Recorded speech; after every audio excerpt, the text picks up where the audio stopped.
रिवणच्या कावरीपिल्ला ह्या वाठारांतली सुमार 10 लाख स्क्वेअर मीटर सुवात आयआयटी खातीर थारायली। ह्या सुवातेची पळोवणी करून केंद्रीय समितीन हीच सुवात निश्चित करपाचो निर्णय घेतला, अशी माहिती तळावो आमदार सुभाष फळदेसायान दिली।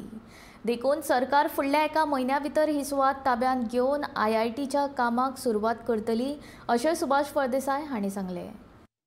आयआयटी सारखी आयआयटीच्या प्रकल्पाक एक रिवणा गांवांत भितर मळेवाडा म्हणटा तो वार्ड आसा, जो कावरेपिल्ला म्हणजे म्हज्या घरा खातीर एक वार्ड आसा आणि त्या वार्डाचेर आमच्या आयआयटीचो प्रकल्प साकार करपा खातीर 10 लाख स्क्वेअर मीटर जमनीचे आमी जे सिलेक्शन जाल्ले आसा। आयआयटीचे सिलेक्शन कमिटी आयली, दिल्लीच्यान आयले, गोंयचे तांचे डायरेक्टर BK मिश्रा हांचे सगळ्यांच्या जे आमचे सगळे प्रशासकीय अधिकारी, कलेक्टर आसतले, डेप्टी कलेक्टर आसतले, मामलेदार आसतले, हांचे सगळ्यांच्या पळोवन करून ते सायट सिलेक्शन जाल्ले आसा आणि तसो रिपोर्ट गेल्लो आसा की this is the best site for IIT प्रकल्प। आता सरकारान सगळे डॉक्युमेंट्स बाकीची सगळी प्रक्रिया सुरू केल्ली आसा आणि जमीन सरकाराच्या ताब्यान येतली। म्हाका दिसता की एका म्हयन्याभरान हो विशय तडीक लागतलो आणि ताच्या नंतर आयआयटीचें काम सुरू जातलें।